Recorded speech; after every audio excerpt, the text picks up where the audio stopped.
बादशाह अकबर ने तुलसीदास जी को जेल में डाल दिया था और बिना गलती पर।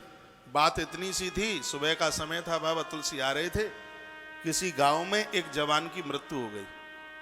पूरा गांव रो रहा था, 32 साल का आदमी था, उसकी मृत्यु हो गई।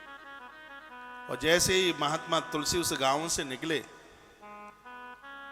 उस जमाने में, उस समय में एक ऋषियों का काल आया था, संतों की बड़ी महिमा थी। जिस पुरुष की मौत हुई उसकी पत्नी रोती हुई बाबा तुलसी के चरणों में गिर पड़ी और उनके मुंह से निकल गया, अखंड सौभाग्यवती भव, तेरे पति की आयु लंबी हो। तुलसी ने उसे आशीर्वाद दिया, बाबा तुलसी ने। गांव के लोगों ने कहा, बाबा ये मुर्दा पड़ा है, इसी का ही पति है, तुम्हारे आशीर्वाद का क्या होगा। आंख में आंसू आ गए तुलसी के में। बाबा तुलसी वहां बैठे और उन्होंने कीर्तन किया। वो तो तपस्वी महात्मा थे। आधा पौन घंटा उनका कीर्तन चला। मरा हुआ व्यक्ति ऐसे खड़ा हो गया जैसे सोता हुआ कोई व्यक्ति खड़ा हो जाए। ये पहला जय घोष बाबा तुलसी के मुख से, सियावर रामचंद्र की जय, उस समय पहली बार ये आवाज मुंह में से निकली थी तुलसी बाबा के मुंह से। अकबर का शासन था। यह सूचना अकबर को मिली। अकबर ने तुलसी को अपने दरबार में बुलाया। तुलसी जी ने कहा, वो कोई ग्रंथ लिख रहे थे, उन्होंने कहा कि जब मुझे समय मिलेगा तब आ जाऊंगा।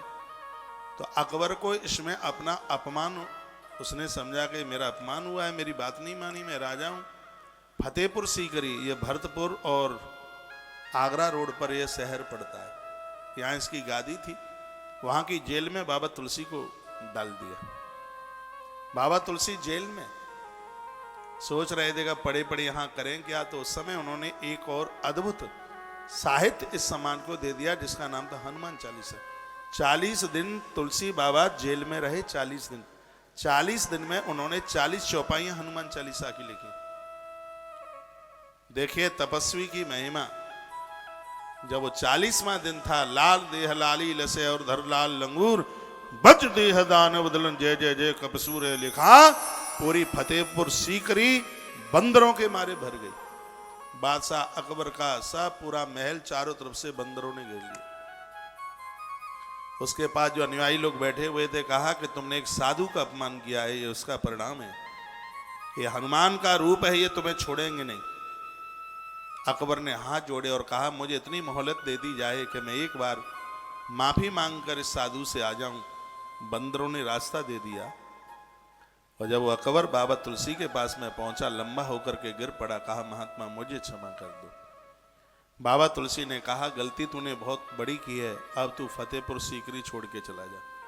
द्वारा से तू लौट के आया तो तेरी खोपड़ी के खंड खंड हो जाएंगे। ये तपस्वी का प्रभाव था। स्थान छोड़ के, फतेहपुर सीकरी छोड़ करके वो दिल्ली में बसा। द्वारा फतेहपुर सीकरी लौट करके वो नहीं आया।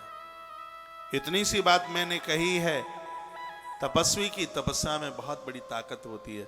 भजनानंदी के पास भजन की सत्ता होगी, दुनिया उसका क्या बिगाड़ लेगी भैया।